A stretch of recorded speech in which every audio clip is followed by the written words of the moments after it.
We're Megan and Beau. And this is our daughter Beckett. Join us on our journey as we relocate our family to raw land in beautiful northeastern Washington. Watch as we start this new chapter from scratch and build the life we desire. Don't forget to click and subscribe. So, just finishing up my day job, and I figured I'd come out here and flatten out this ground here. It's got a little bit of a belly in it. Got a little more dirt than we need over here. So we'll just pull it down, flatten it out, and try to get it manageable. We're gonna put a shed over here that's gonna house the pressure tank, and we'll probably put a washer and dryer in there temporarily until we get in the house. But I'm gonna dig a trench under it, have a stub up of poly, and then we'll just stub through the shed that's going to get delivered. I'll hook onto that, and then we'll be able to have potable and again house the pressure tank in there. So hopefully we'll get that done this weekend too.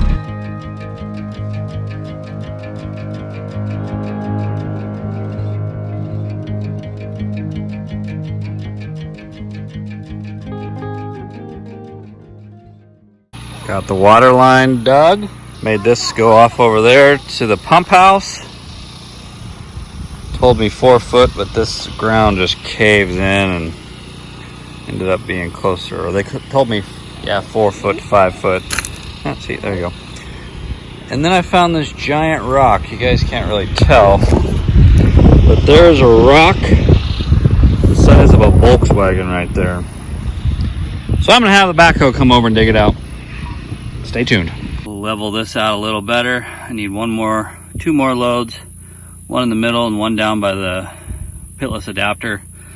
We'll get it brought up right to the bottom of the pitless after I get it installed, and we'll compact real good around there so you don't have any settling under the pitless adapter, running the risk of having the weight of the ground above it pushing down on that.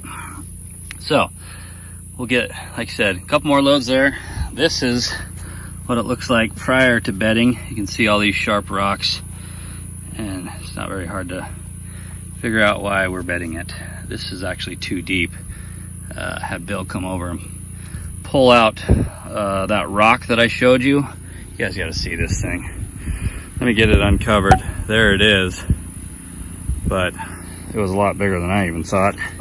And I think the Volkswagen analogy wasn't too far off. Look at the size of this thing. I told you, Volkswagen. There's my foot. That doesn't do it any justice.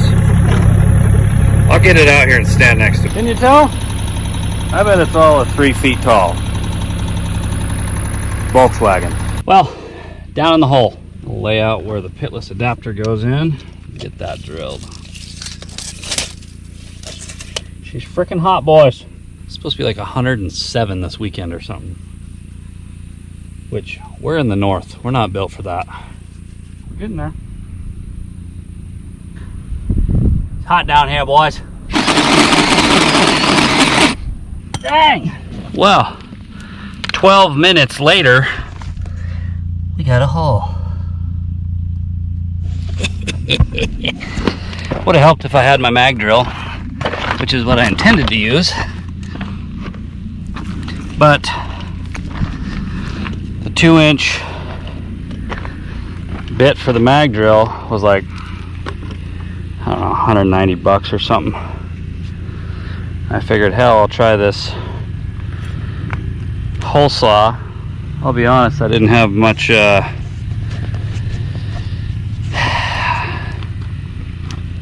confidence it was going to work, but it did. It actually did pretty good. I mean, obviously it took 12 minutes, but 12 minutes and 25 bucks versus, you know, 190 bucks. So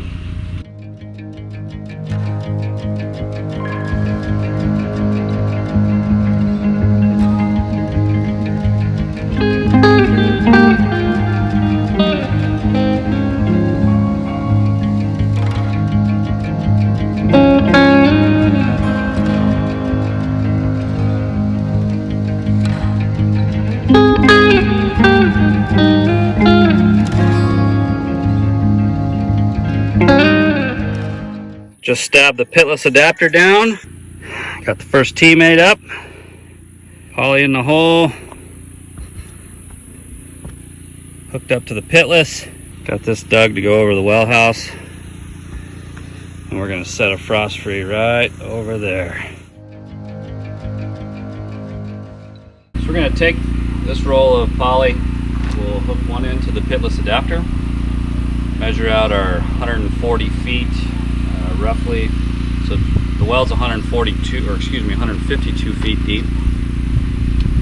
And they said keep the pump 15 feet off the bottom. So we're gonna measure out 152 minus 15 minus the 5 that our pitless adapter is. So basically 20 feet off that. So we're 132 feet of total assembly. And then we'll have to take off for the actual submersible pump.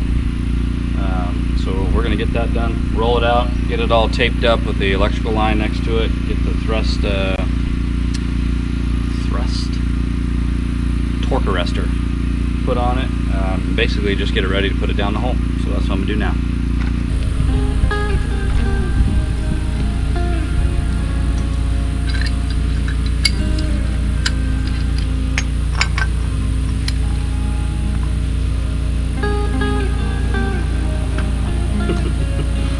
That works good.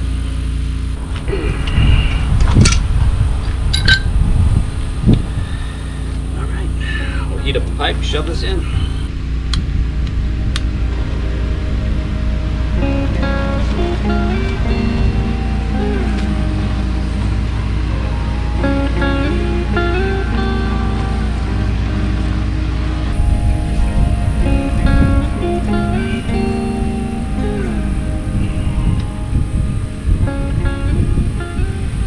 Sweet! You guys know what I did though. Hose clamps.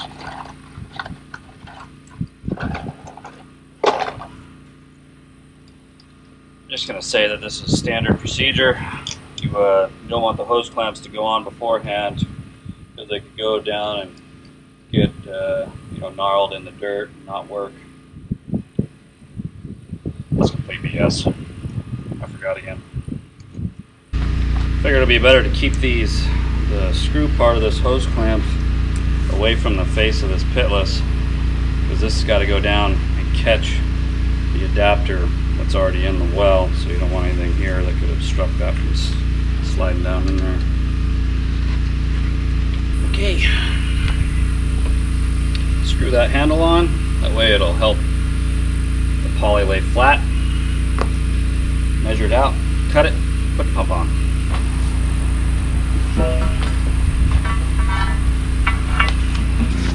Okay, got the handle on there.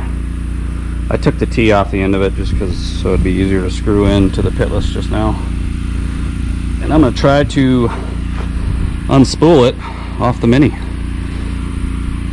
Probably won't go too well, but we're going to try.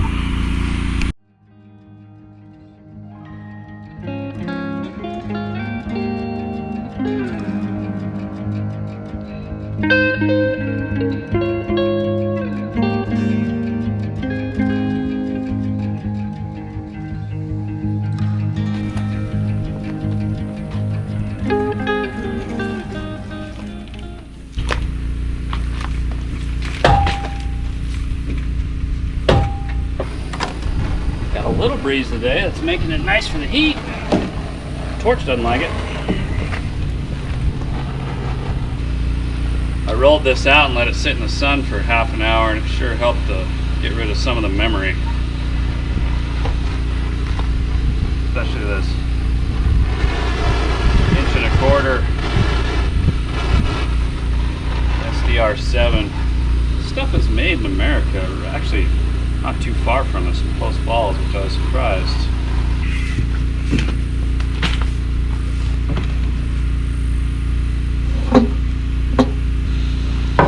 Put a little too much heat to her. Too pliable. Wires aren't going to rub on one of these clamps. Let that dry. Apologize for the generator in the background. If we don't running during the day, you don't cool the RV off at all. Let me go get a paper towel because I just made a mess. Tails on the pump are a little too long. I don't want that much wire sticking out. A decent set of wire snips.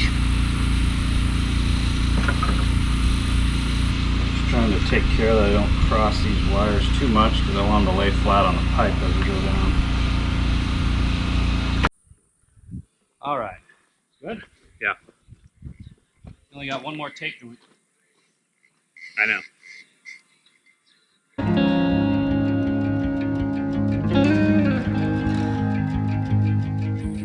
It's definitely pulling itself down the hole now. Oh yeah, it's beautiful. Okay, this is the only part I'm worried about. Why? Because we got to hold the pipe and the... Well, you gotta get your T-handle on first, so it can't go down, right? Yeah, and then we got to get that wheel out of the way. I'd put this on first. Got it. Okay.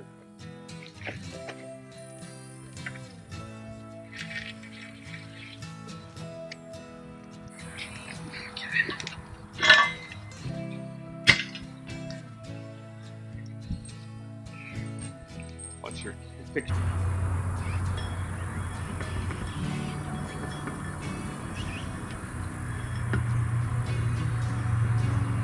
Get it to rest on it again. Come up. Go this way.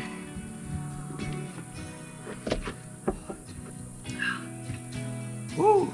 Damn, good stuff. Is that gonna do it? Hey, is that gonna do it, or do we need the backhoe? We might need the height. Yeah, I mean, how are we going to get there, period? Well, the strap around it, as long as it goes up to the T and catches it, but I can lift that high. I can go above the T and then pick it and then lower it. See what I'm saying? Or that thing's not gonna do it. You're gonna be bumping the side of it. You just grab a strap. And then you can hold this and I'll get the backhoe. Is this a normal size water line for a well? An inch and a quarter? Yeah, are they normally smaller?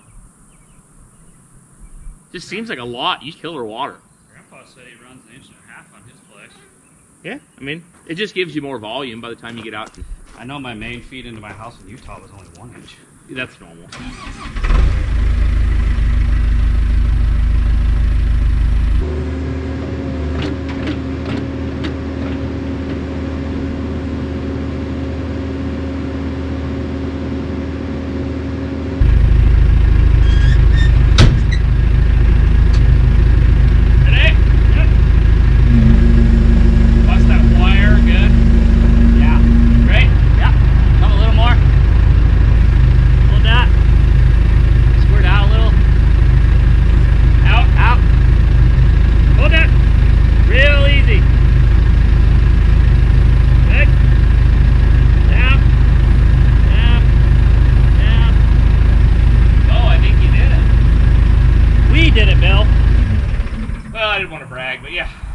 That's the only part I was worried about. What? Getting that over the top and holding it. Ah. Mini hands make a light work, especially John Deere hands. Yeah, especially. That is crazy that that whole shit hangs off that connection. But it makes sense. It's a cast piece. It's strong. Oh, great, Scott. We're there, right? Ricola. Yeah. We're there. Stick fork in it. She's done. It has been a long day. About 8 o'clock Saturday. We got the pump in the hole. Got the well cap on. Got almost everything done in here. I got the frost free temp in, or it's actually, no, that's gonna be complete. I just got to get some rock down in that sauna tube so it drains properly. I have the well house line open and just sticking up in the air. And we've got a little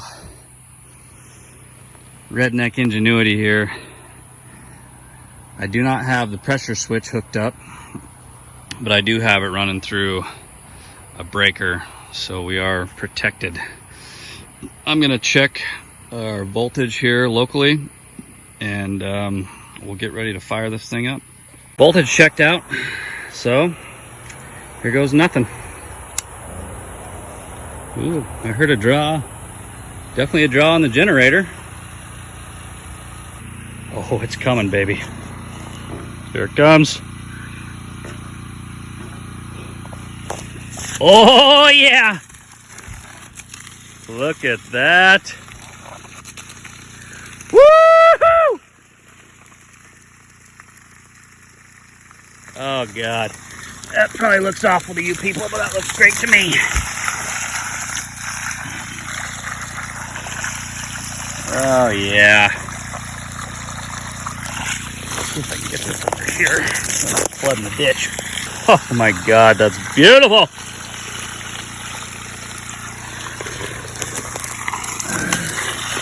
I should have left a longer chunk on here. Oh, man, that makes me so happy. I'm gonna get this pipe rigged up. I'll get back on here.